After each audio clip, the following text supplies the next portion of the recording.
পাবনার ভাঙ্গুড়ায় বিএনপির এক নেতার বিরুদ্ধে চাঁদাবাজি ও প্রাণনাশের হুমকির প্রতিবাদে বিক্ষোভ, মানববন্ধন ও সংবাদ সম্মেলন করেছেন ব্যবসায়ীরা।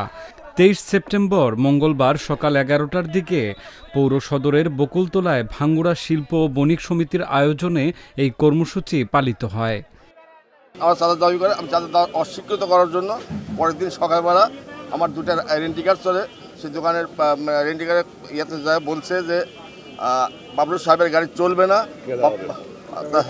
তার গাড়ি ভেঙে দেবো। আমার মানুষের অনেক কথাবার্তা বলছে, জীবনের হুমকিতে আমি একটা জিডি করি 8 তারিখে রাত্রিরে দেয়নি। পরে অলিগিয়ান আমার জায়গা নিয়ে গন্ডগোল করে ওই সঞ্চল কমিশনার আমার জায়গা 5 ফিট পেছায় নেয়, মাপটা দিতে দেয় না।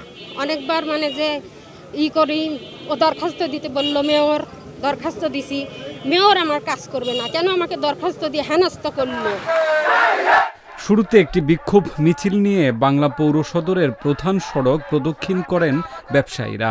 এ সময় বিএনপির একাংশ এই কর্মসূচিতে একাত্মতা প্রকাশ করে অংশ নেয় ব্যবসায়ীদের সঙ্গে প্রতিবাদে। পরে মানববন্ধন ও সংবাদ সম্মেলন অনুষ্ঠিত হয়।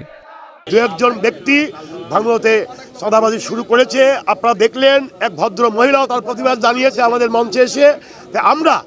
আমি বণিক সমিতির সহসভাপতি হিসাবে আমি আপনাদের মাধ্যমে, আপনারা গণমাধ্যমে ফুটিয়ে তুলবেন ভাঙ্গুড়ার জন্য এ ধরনের কোনো চাঁদাবাজি না হয়, এবং আইন প্রশাসনের ভাইরা যারা আছেন তাদেরকে আমরা উদ্দেশ্য করে বলতে চাই, আপনারা এই ব্যাপারে দেখবেন।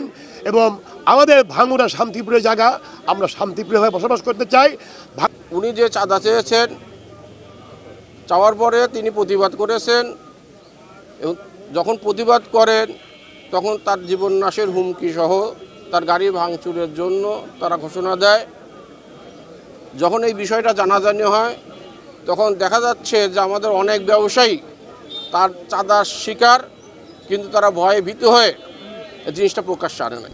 আমাদের দলের ভিতরে কিছু ব্যক্তি, অসাধু কিছু ব্যক্তি এরকম চাঁদা নিয়ে দলের মান ক্ষুণ্ণ করতেছে। এক্ষেত্রে আমরা দুঃখিত এবং তাদের জন্য আমরা উচ্চ পর্যায়কে অবগত করছি। তারা বলছে যে আমরা তাদেরকে বহিষ্কার করব। এখনো পর্যন্ত আমরা সে বহিষ্কারের আদেশ বা নির্দেশ আমাদের কাছে এখনো আসে নাই। কর্মসূচিতে চাঁদাবাজিতে অতিষ্ঠ ব্যবসায়ীরা স্থানীয় বিএনপির সেই নেতার বিরুদ্ধে বিস্তর অভিযোগ তুলে ধরেন। ব্যবসায়ীরা চাঁদা না দিলে প্রাণনাশের হুমকির কথাও জানান।